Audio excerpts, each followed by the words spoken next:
Are you ready for a war?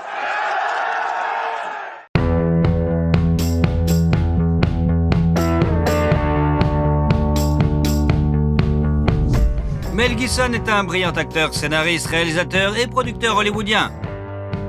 Ce génial briseur de cœur aux yeux bleus a remporté 2 Oscars et le Golden Globe Award du meilleur réalisateur. Il est père de nombreux enfants, philanthrope et millionnaire. Mais en même temps, M. Gibson est connu pour sa débauche sauvage et ses nombreux scandales. Il était également l'acteur préféré du défunt dirigeant nord-coréen Kim Jong-il.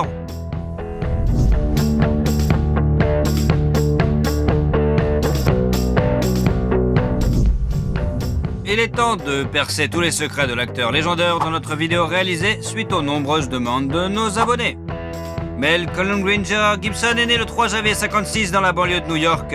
Il est le 6e enfant de sa famille catholique irlandaise. Le garçon a été nommé d'après Saint Mel et Saint Columcille, qui est vénéré comme l'un des 12 disciples en Irlande. Ses parents, Patricia et Hatton Gibson, étaient des gens ordinaires, profondément religieux. Ils voyaient le sens de la vie dans leurs enfants. C'est pourquoi la famille s'est avérée assez nombreuse. Ils ont eu 11 enfants au total. Il semble que le grand avenir de Mel ait été déterminé génétiquement, car sa grand-mère paternelle était une star d'opéra australienne et son grand-père était millionnaire. Il possédait un commerce de tabac prospère dans le sud des États-Unis. Le deuxième ingrédient de la formule du succès était l'amour et l'attention sans borne de ses parents. Ils ont fait tout ce qu'ils pouvaient pour subvenir aux besoins des enfants. Cependant, la famille ne pouvait pas être qualifiée d'aisée. Le père était le chef de train de la New York Central Railroad, où il a été victime d'un accident de travail. Doté d'un QI élevé et d'une volonté de faire, Hutton poursuit son ancien employeur et obtient une indemnité substantielle de 145 000 $. De plus, son esprit vif lui a permis de gagner 21 000 $ lors d'un jeu télévisé international. Cet argent lui a été très utile au moment où les États-Unis s'apprêtaient à entrer dans un conflit guerrier de grande ampleur au Vietnam. Le chef de la famille ne voulait pas risquer la vie de ses enfants qui risquaient d'être appelés sous les drapeaux et il décida de déménager sa famille en Australie. Mel a réussi à obtenir son diplôme d'études secondaires et a suivi une formation religieuse parallèle en rêvant de devenir journaliste. Mais sa sœur l'a beaucoup aidé à choisir sa future vocation. Elle savait que son frère était très artiste et aimait faire des farces. Elle a donc posé sa candidature à l'Institut national d'art dramatique de Sydney en son nom. Gibson lui-même n'était pas très enthousiaste à l'idée d'y aller. La veille de l'audition, il s'est saoulé et s'est battu, ce qu'il fait qu'il n'avait pas l'air très en forme. Heureusement, la commission a apprécié ce look rugueux et il a commencé ses études, vivant avec ses amis à Sydney. Parmi ses amis se trouvait le futur lauréat de l'Oscar, Geoffrey Rush. Alors qu'il est encore étudiant, Mel apparaît dans son premier film, Summer City. Il ne gagne alors que 400 $. Juste après avoir obtenu son diplôme, il a commencé à recevoir des offres pour des rôles dans des films, ainsi qu'une invitation à rejoindre la compagnie théâtrale nationale. Ses premiers pas dans ce domaine sont couronnés de succès. Presque simultanément, 2 films sortent en salle. Tim, acclamé par la critique, et bien sûr Mad Max, un film dystopique culte réalisé par George Miller. It'll take you 10 minutes to hack through it with this. Now, if you're lucky, you could hack through your ankle in 5 minutes. Go. Le road movie sinistre a apporté la célébrité à l'aspirant acteur qui a gagné 15 000 $ australiens pour ce rôle. Finalement, Mad Max s'est avéré être le film australien le plus réussi, avec plus de 100 millions de $ de recettes dans le monde entier. Au début, le jeune acteur ne s'attendait pas à obtenir le rôle principal car il s'était présenté à l'édition après une nouvelle bagarre. Son visage était tuméfié à cause des bleus et des écorchures. C'est pourquoi ils lui ont conseillé de revenir quelques semaines plus tard pour essayer d'obtenir le rôle d'un des bandits. Après s'être ressaisi, Mal est revenu à l'audition et lui a proposé d'essayer le rôle de Max. Personne ne s'est rendu compte que ce beau jeune homme était là avant, avec la gueule de bois et complètement défoncé. Le destin a offert à Mel un cadeau après l'autre, et cette fois, il a eu la chance dans sa vie personnelle. Il a rencontré une charmante assistante dentaire, Robin Moore. Le couple s'est rencontré à Adelaide. L'acteur y est venu en tournée avec le théâtre, mais il existe aussi une vraie version selon laquelle ils se sont rencontrés avec l'aide d'une agence matrimoniale. Il a peut-être dû recourir au service des marieurs professionnels parce que dans sa jeunesse, Gibson souffrait d'un complexe d'infériorité. Il avait beaucoup de relations éphémères, il se battait beaucoup, qu'il buvait beaucoup et qu'il s'attirait toutes sortes d'emmerdes. Après une nouvelle bagarre, Mel a frôlé la mort et c'est ce qui l'a poussé à changer de vie. En 1980, Mel et Robin se sont mariés. Leur mariage a été très solide et a duré près de 30 ans. Ils ont eu 7 enfants, 5 fils et 2 filles. Ayant trouvé en sa femme un refuge fiable, Gibson part à la conquête des écrans. En 81, il joue dans Mad Max 2, The Road Warrior de Miller. 2 days ago, I saw a vehicle that had hauled that tanker. You want to get out of here? You talk to me. Le film est bien accueilli par le public et salué par la critique. Il est cité comme l'un des meilleurs films de l'année, mais il a gagné 120 000 $ pour le tournage. Parallèlement, il a joué dans plusieurs films à succès. Un drame de guerre, Gallipoli, sur les difficultés de la Première Guerre mondiale, pour lequel Gibson a gagné 35 000 $. Et Attack Force Z, un film d'action sur la Seconde Guerre mondiale, qui a rapporté à l'acteur 1 000 $ australiens, ainsi qu'un drame romantique intitulé L'année de la vie dangereuse, dans lequel il a joué avec Sigourney Weaver. Au cours des 2 années suivantes, Gibson a secoué Hollywood comme un ouragan. Il joue dans un film de premier ordre après l'autre. En 1984, un drame d'aventure, The Bounty, est sorti, puis l'acteur a joué dans le film dramatique The River, qui a nommé plusieurs Oscars, et dans un film dramatique intitulé Mr. Sofa. La popularité de l'acteur lui a valu un contrat d'1 million $ avec une brasserie japonaise appelée Asahi. Selon ce contrat, l'acteur était tenu d'apparaître régulièrement en public avec une canette de bière. Gibson s'acquittait parfaitement de cette obligation, buvant environ 8 canettes de bière par jour. Et lorsqu'on lui conseillait de remplacer la bière par du thé ou de l'eau, il refusait. Ce contraste s'est probablement retourné contre Gibson, car pendant cette période, il a perdu son permis de conduire pendant 3 mois et a reçu une amende de 400 $ pour conduite en état d'ivresse. En 1985, le 3e film Mad Max est sorti. C'est la dernière fois que Gibson joue ce rôle. Mad Max Beyond Thunderdome était spectaculaire et plein d'action. Et Mel a reçu 1,2 million $ australiens pour ce rôle. 1 hour. If you find him, what then? I'll ask him to return what's mine. Oh, of course, he'll be desperate to clear his conscience. He will be. You that good? Mm-hmm. Il a finalement établi sa présence sur l'Olympe hollywoodien en jouant le rôle principal dans le film d'action classique Cult Lethal Weapon en 1987. 100,000 dollars. Did you hear what he said? 100,000? I'm sorry, I can't afford that, not on my salary. Le film a valu à ses créateurs une série de récompenses, dont une nomination à l'Academy Award pour le meilleur mixage sonore. Martin Riggs, magistralement créé par Mel, est l'un des meilleurs personnages de cinéma selon le magazine Empire. Ils ont filmé un début alternatif dépeignant le personnage principal comme une personne moins sympathique, ainsi que la fin. Ils ont été inclus dans la version DVD. Le succès du premier film a incité les producteurs à faire une suite, et de la deuxième partie à la franchise, Gibson a joué dans un film policier, Tequila Sunrise. Après la fin du tournage, L'Arme Fatale 2, en 89, il est devenu évident qu'il n'était pas commercialement raisonnable de tuer ce personnage, et le scénario original a été réécrit pour permettre la réalisation d'un autre suite. La franchise compte au total 4 films. And Riggs, one more thing. What? You know what that says? Yeah. Same thing as that, but I don't give up. Mais elle a dû refuser le rôle de Batman pour pouvoir jouer dans la suite. Cependant, la magnifique performance dans le premier film a donné à Gibson l'opportunité de réaliser le rêve de tout acteur, jouer Hamlet dans l'adaptation cinématographique de la tragédie de Shakespeare. La scène de la tentative de suicide de Riggs a laissé le réalisateur Franco Zeffirelli sans voix, et il ne voulait que Mel pour jouer le rôle principal. Aucune des grandes sociétés cinématographiques ne voulait financer l'adaptation. Mel Gibson a dû créer sa propre société pour commencer le tournage. C'est ainsi qu'est née Icon Production. Elle a produit plus de 20 films. Mel Gibson a utilisé comme logo un fragment de l'icône de la Vierge de Vladimir. Cela a permis à Gibson d'être très occupé dans les années 90. Il a joué dans Bird on Fire, Fire Young et le film d'action Air America. Il a été payé 7 millions de $ pour ce dernier. En 92, les fans ont vu le film suivant sur Martin Riggs. Le 3e, Arme Fatale, a été un énorme succès au box-office et a enrichi Gibson de 10 millions de $. Ensuite, le comédie western américaine Maverick a fait un tabac au box-office et Mel a reçu encore plus d'argent pour ce film, soit 15 millions de $. I might have said a gut was cheap, but never a coward. Cheap. Never call a man a coward. I was teasing. Teasing. Teasing. Oh. I don't like being teased. Par ailleurs, l'ambition australienne cessait à la réalisation. Il tourne son premier film et il joue le rôle principal, L'Homme sans visage. Malgré les espoirs qu'il suscitait, n'a pas été un succès, ce qui n'est pas le cas du prochain film de Gibson, le drame historique épique Braveheart. qui raconte la lutte de l'Écosse pour sa liberté, a crevé l'écran. You tell your king that William Wallace will not be ruled, and nor will any Scot while I live.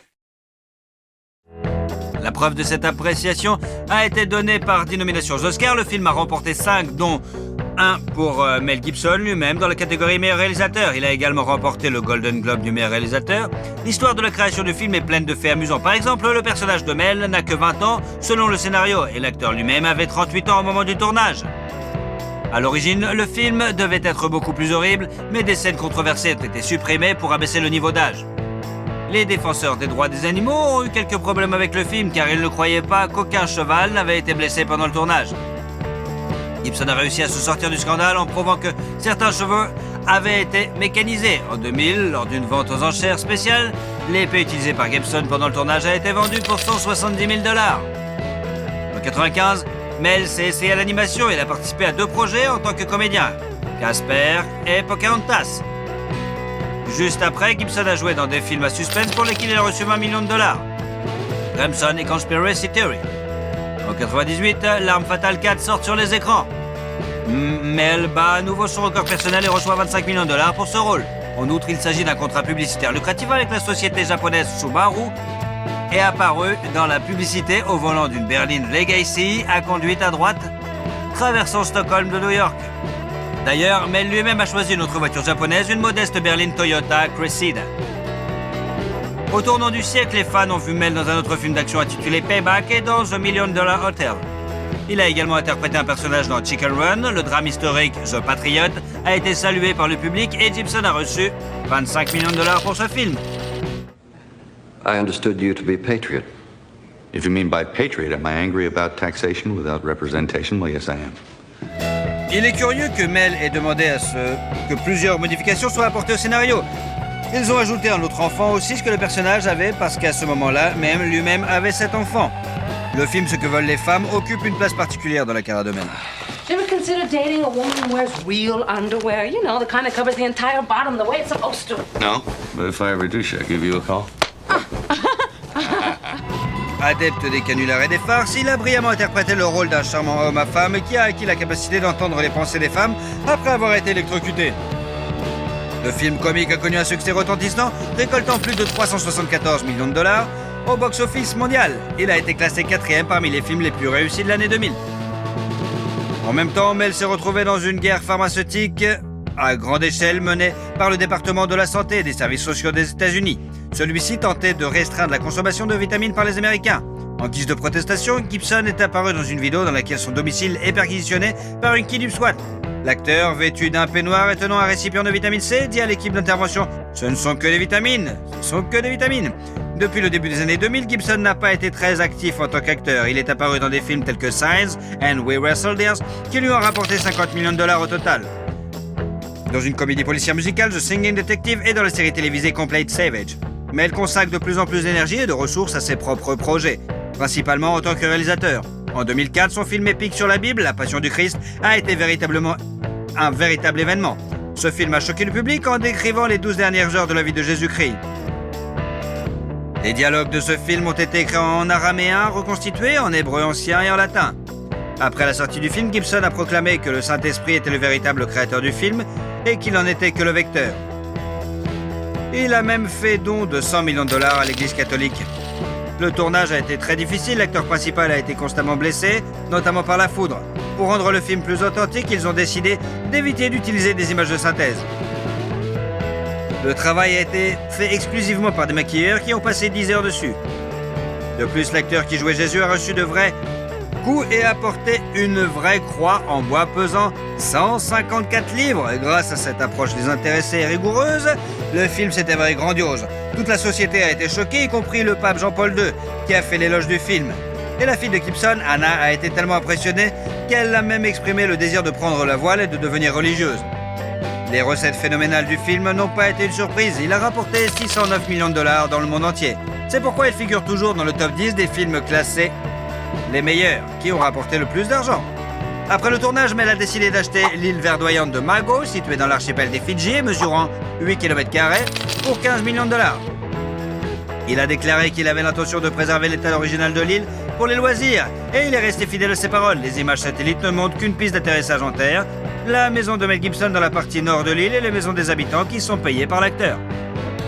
Le prochain projet d'envergure de la société Icon est le film mystique Apocalypto, basé sur les mythes et légendes historiques de la tribu Maya. Gibson était le producteur, le réalisateur et le scénariste du film. Comme pour le film précédent, mais elle a essayé de le rendre aussi authentique que possible et n'a pas fait confiance aux images de synthèse pour faire le travail. Le film a été tourné principalement dans l'état mexicain de Veracruz et les pyramides ont été reconstruites de manière très proche des originales. Dans le film, les Mayas sont dépeints comme un peuple très cruel, ce qui a été critiqué par de nombreux historiens. Des représentants de l'une des communautés ethniques ont déposé un rapport auprès de la Commission des droits de l'homme de l'État du Yucatan. Parallèlement, un énorme scandale a éclaté lorsque Mel a de nouveau été arrêté pour conduite en état d'ivresse. Cette fois-ci, la star de cinéma a agi de manière vraiment inappropriée en criant des slogans antisémites et des insultes raciales. Ce coup d'éclat a failli ruiner la réputation de Gibson, mais il s'en est sorti en s'excusant publiquement en parlant des erreurs de jugement qu'il commet de temps à autre. Après cet incident, Gibson s'est retiré dans l'ombre pendant 10 ans et n'a pas tourné de film. Assoiffé de solitude, Mel a acheté en 2007 un manoir avec un terrain de 400 hectares sur la côte de Costa Rica. Il avait envisagé d'acheter un morceau de ce terrain pittoresque lorsqu'il était à la recherche d'un lieu de tournage pour Apocalypto.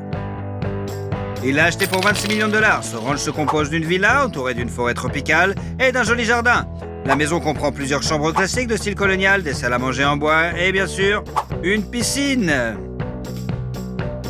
Plus tard, Mel a essayé de vendre la maison pour 35 millions de dollars. Après tout, M. Gibson n'est pas seulement un grand acteur, c'est aussi un bon homme d'affaires, bien sûr.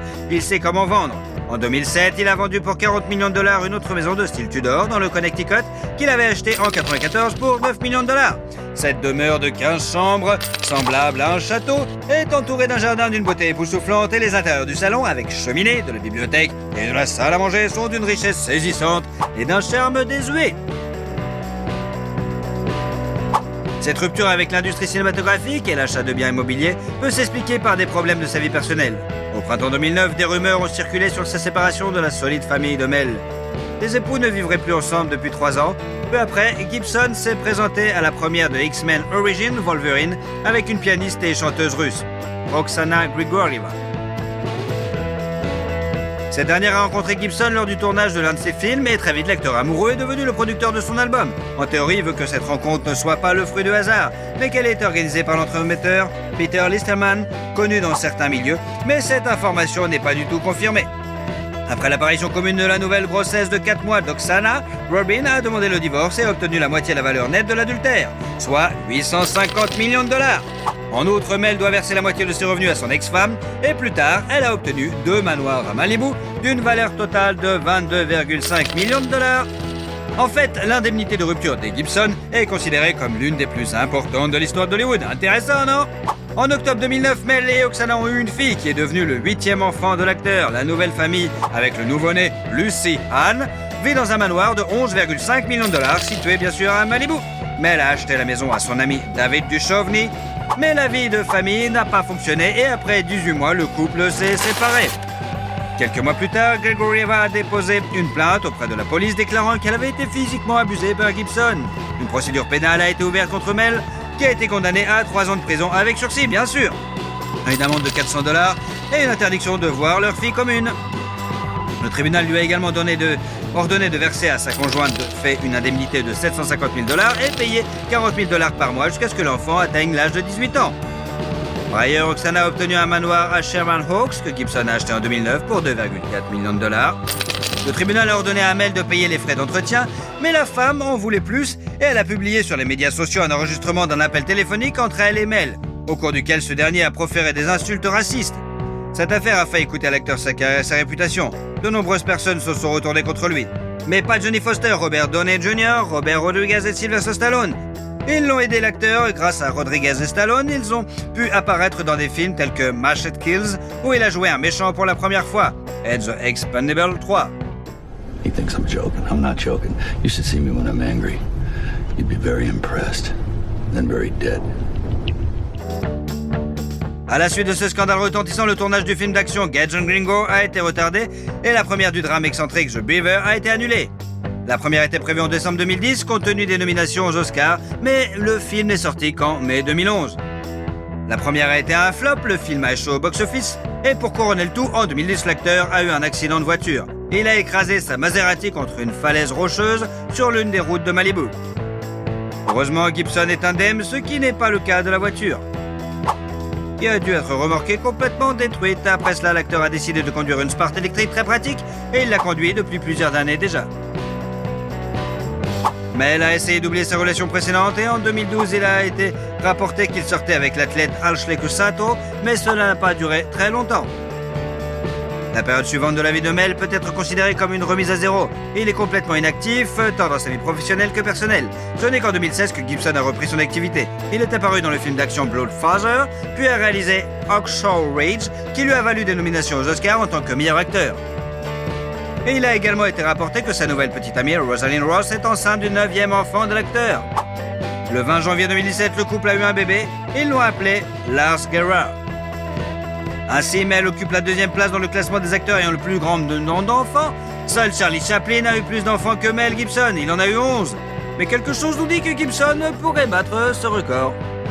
Au cours de ces dernières années, Gibson est apparu en tant qu'acteur dans des films tels que Dragged Across Concrete, Boss Level, Force of Nature, Dangerous and Daddy's Home 2.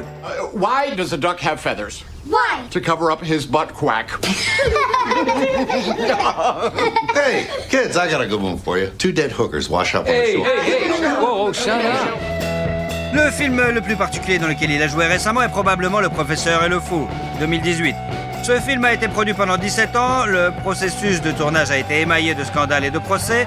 Ainsi, la société de production Voltage Pictures a interdit à l'équipe de tournage de se rendre à Oxford, en Angleterre. La raison invoquée était le dépassement de budget et le manque de temps, et le tournage a donc été déplacé en Irlande. Furieux, Gibson ne pouvait pas laisser la société paralyser son film de la sorte. Et il a tenté d'interdire la sortie du film par voie judiciaire, mais en vain. Pour se venger, il a décidé de ne pas participer à la campagne publicitaire. En 2020, le film d'action comique Fat Man, avec Mel Gibson dans le rôle principal.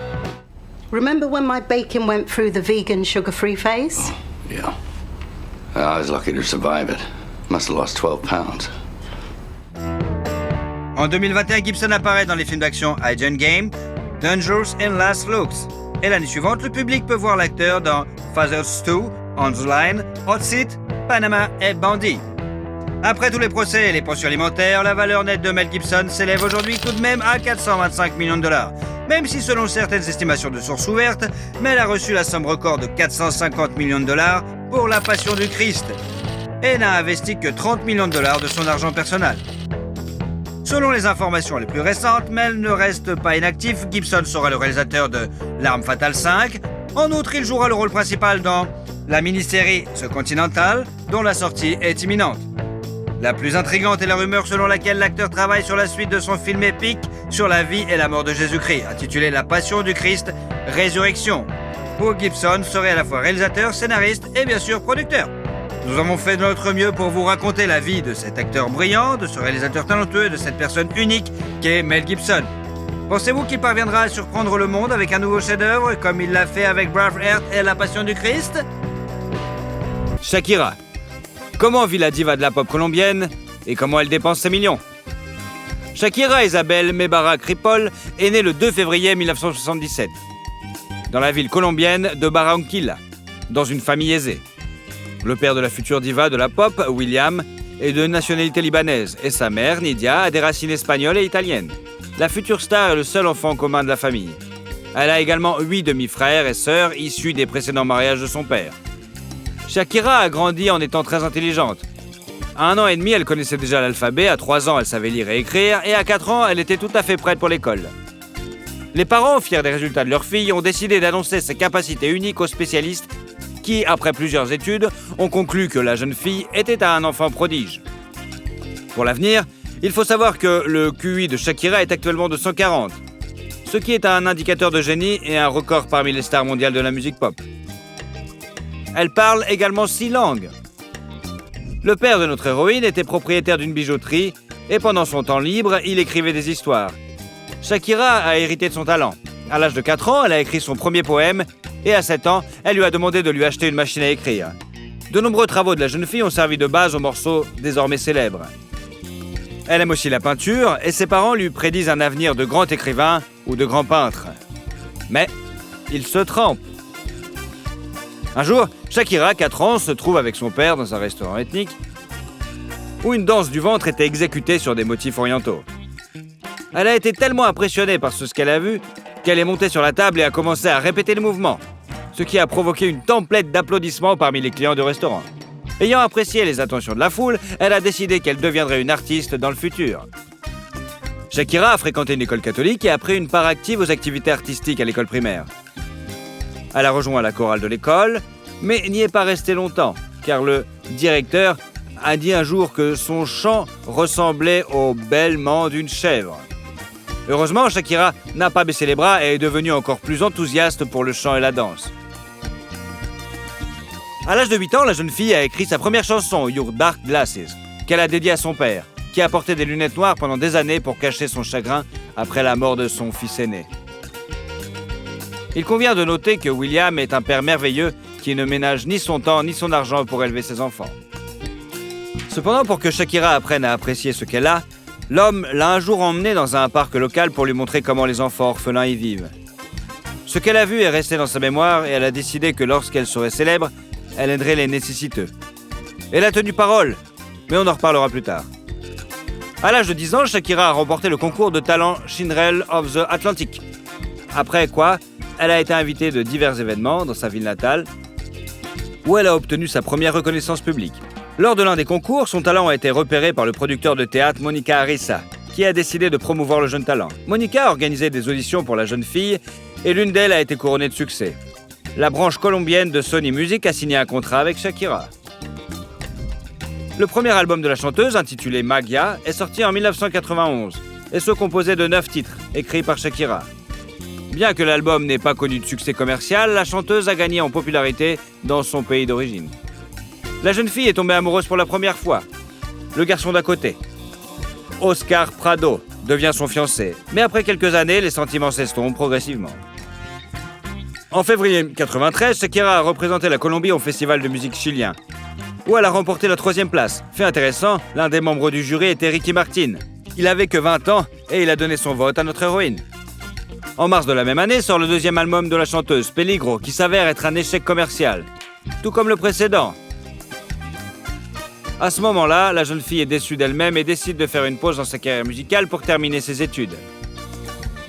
Depuis lors, les premiers albums de Shakira ont été abandonnés et ne sont pas considérés comme officiels, mais plutôt promotionnels. Après avoir terminé ses études, la jeune fille a déménagé avec sa mère à Bogota, en Colombie. En 1994, elle obtient le rôle principal dans la série télévisée Oasis, une réinterprétation colombienne de l'histoire de Roméo et Juliette. Quant à la chanson du générique.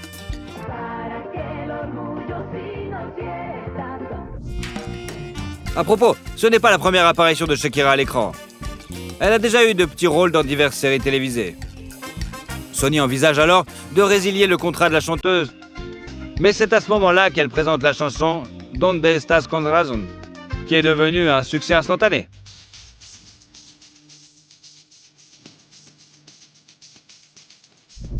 Après cela, il a été décidé de donner une autre chance à Shakira et de financer son 3e album, Pies Descalzos, qui est sorti en 1995 en Amérique latine, puis 1 an plus tard aux États-Unis. L'album atteint instantanément le sommet des charts et se vend à plus de 5 millions d'exemplaires. Il comprend 11 chansons, dont le single Estoy aquí.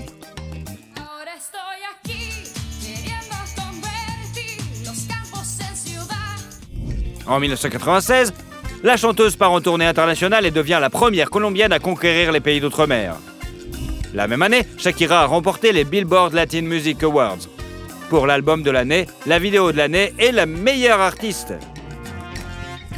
En 1997, il a été révélé que la chanteuse entretenait une relation avec l'acteur Osvaldo Rios. Les amoureux cachent leur romance et n'apparaissent presque jamais ensemble en public.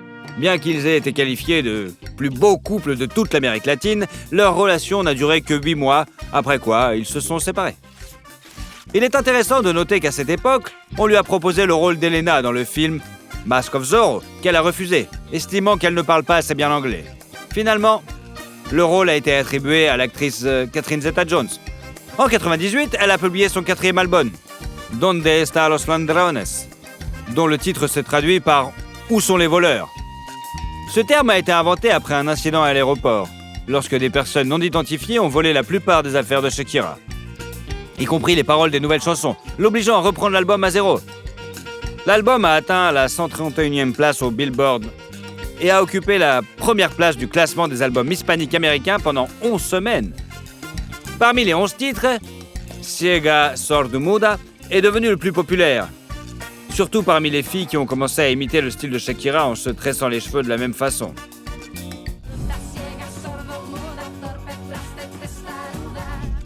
Depuis lors, plus de 7 millions d'exemplaires ont été vendus dans le monde entier, et 1,5 million rien qu'aux États-Unis, ce qui fait de ce disque l'un des albums en langue espagnole les plus vendus aux États-Unis.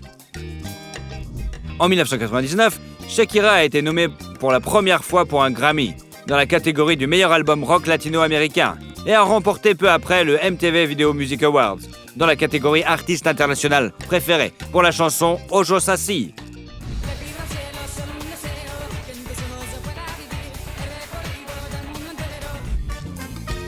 Avec cette même chanson, la diva de la pop s'est produite aux Latin Grammy Awards, où elle a été nommée dans 5 catégories, dont 2 qu'elle a remportées.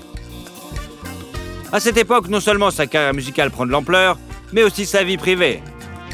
En 2000, la jeune fille a commencé à fréquenter un avocat, Antonio de la Rúa, le fils du président argentin de l'époque. Il est devenu non seulement l'amant de la chanteuse, mais aussi son directeur commercial.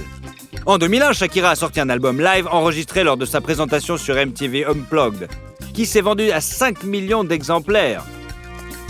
Le succès commercial de l'album a été également assuré par un Grammy Award du meilleur album pop latino-américain.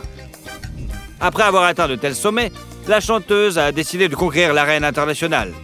Et la même année, elle a sorti son 5e album studio et premier album en langue anglaise, Laundry Service, avec 13 chansons parmi lesquelles Objection et Whenever ont été particulièrement populaires.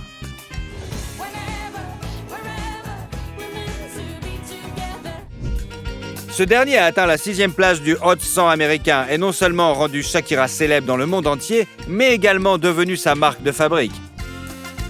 De nombreux fans de la chanteuse n'étaient pas heureux que leur chanteuse bien-aimée ait troqué ses airs folkloriques authentiques pour de la musique pop américaine.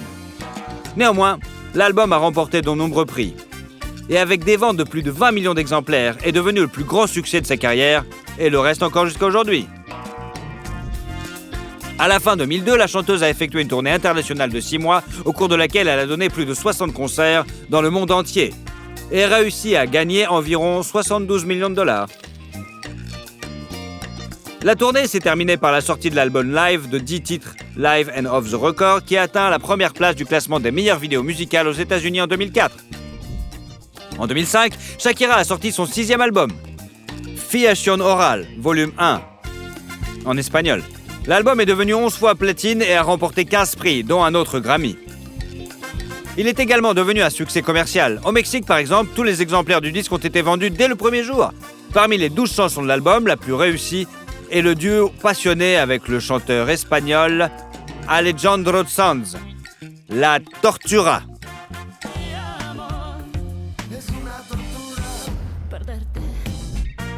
La même année, la chanteuse a sorti son 7e album, Oral Fixation, volume 2, qui était une continuation de l'album précédent, mais comprenait des chansons en anglais.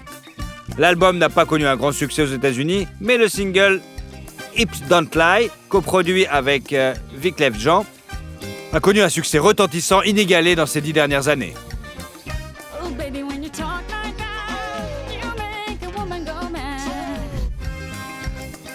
En 2006, Shakira a entamé une tournée d'1 an, la plus longue et la plus importante de sa carrière. Avec 116 spectacles dans 37 pays. En 2007, elle a réalisé un duo avec Beyoncé dans le classement Billboard Hot 100 avec Beautiful Liar, faisant passer le single de la 94e place à la 3e place, le plus haut classement qu'elle ait jamais atteint.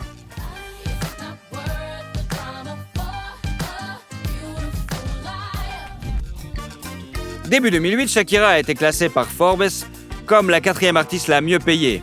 Et quelques mois plus tard, elle a signé un contrat de 10 ans et de 300 millions de dollars avec Live Nation, une très grande société de concerts. L'année suivante, Shakira joue dans la série télévisée Ugly Woman, dans laquelle elle joue son propre rôle, et sort également son 8e album studio, She Wolf, qui connaît un succès mondial, le single éponyme étant en tête en Amérique latine.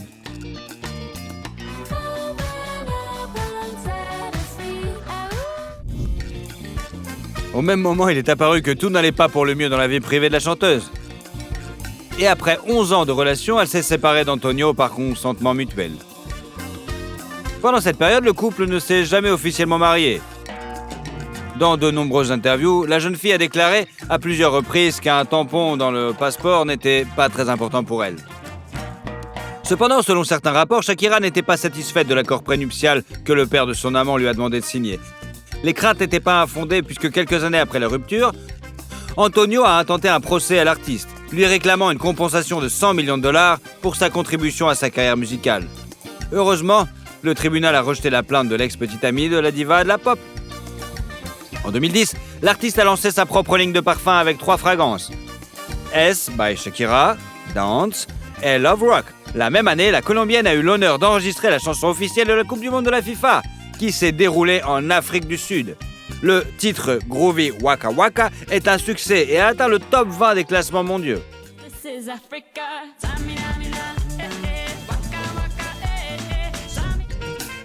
Pendant le tournage du clip, elle a rencontré le défenseur espagnol du Barcelone, Gerard Piqué, qui est tombé fou amoureux d'elle. Se voir pour une deuxième fois, les jeunes ne pouvaient que lors d'un dîner de célébration en l'honneur de l'équipe gagnante. Alors Piqué a admis qu'il a gagné le championnat, non seulement pour le titre, mais aussi pour rencontrer une diva de la pop. Même à l'époque, les célébrités ont eu une romance dont la vérité a été révélée 1 an plus tard. Fait intéressant, les amoureux sont nés le même jour, mais Shakira a 10 ans de plus que son élu. À l'automne 2010, la chanteuse a présenté son 9e album Studio Soul & Soul, suivi d'une tournée internationale. La chanson Loca a été chaleureusement accueillie par les fans.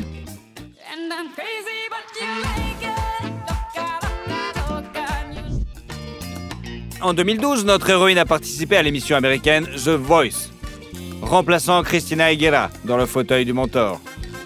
Avec l'apparition de Shakira, l'audience de l'émission a considérablement augmenté et la diva de la pop a elle-même gagné 12 millions de dollars pour sa participation à l'émission. Pendant ce temps, sa relation avec Piqué a pris la vitesse supérieure. En 2012, Shakira s'installe avec son amoureux à Barcelone et 1 an plus tard, elle donne naissance à un fils, Milan. La vie de famille a modifié la carrière musicale de la jeune fille. En raison de la naissance d'un enfant, la sortie de son 10e album intitulé Shakira, sur lequel elle a commencé à travailler en 2011, a été reportée à 2014. Une des chansons de l'album a été retravaillée pour la Coupe du Monde, et le titre La La La La, chanté avec Carlinhos Brown, est devenu le 2e thème musical de la Coupe du Monde.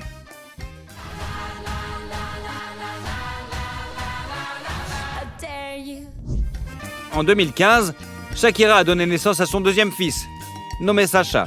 Et l'année suivante, elle a prêté sa voix à une gazelle dans le film d'animation Zveropolis. Il est intéressant de noter que son personnage avait à l'origine une apparence différente, mais à la demande de l'artiste, les hanches de la gazelle ont été élargies. En 2017, sort le 11e album de la chanteuse intitulé Eldorado, dont le principal succès est le titre Chantage, enregistré en duo avec le chanteur colombien Maluma.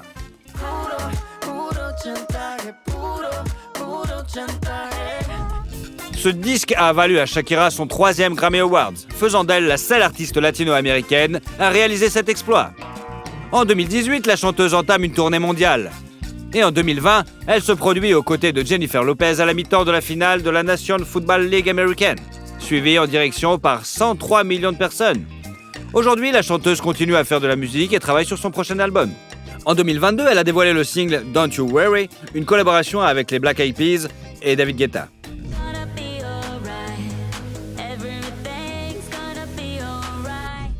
Il a également été révélé que la diva de la pop s'est séparée de son conjoint, en juin dernier. Juin 2022, et suite à une procédure judiciaire, a obtenu la garde complète de ses enfants. Selon certains rapports, la raison en serait les nombreuses infidélités du footballeur.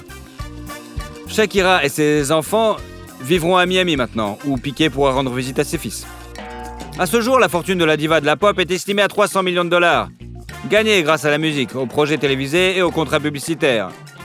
En son temps, Shakira est apparue dans des publicités pour des marques telles que Pepsi, Activia, Pandora, Oral-B, Nokia, Sony Ericsson, le jeu Angry Birds et bien d'autres. Et l'année dernière, elle a vendu les droits de publication de 145 de ses chansons à une société d'investissement britannique. Selon certains rapports, l'accord vaut plus de 100 millions de dollars quand même. L'artiste possède des propriétés coûteuses dans le monde entier. En 2012, avec Piqué, la chanteuse a acheté une maison à Barcelone pour 5,8 millions de dollars. Où le couple de stars a vécu avec ses enfants.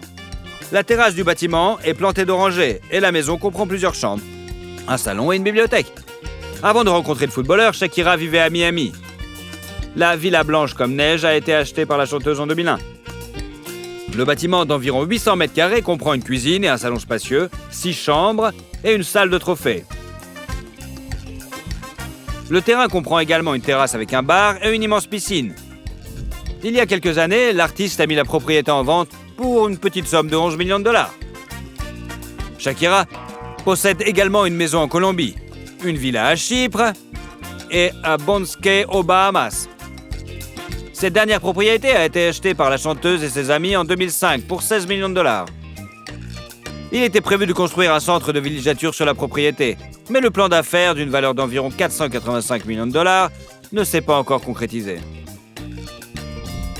La diva de la pop possède également une collection de voitures, dont une Audi A7 Sportback, une Mercedes-Benz SLK 250, une Tesla Model S, une BMW X6, une Audi Q7 et une Merco SL 550 pour 115 000 dollars. Shakira est également connue pour posséder un avion privé. Eh ouais. La chanteuse consacre une partie importante de son argent à des œuvres de charité. À la fin des années 90, elle a créé une fondation caritative à laquelle elle reverse 50% de ses redevances pour aider les orphelins et les familles à faible revenu.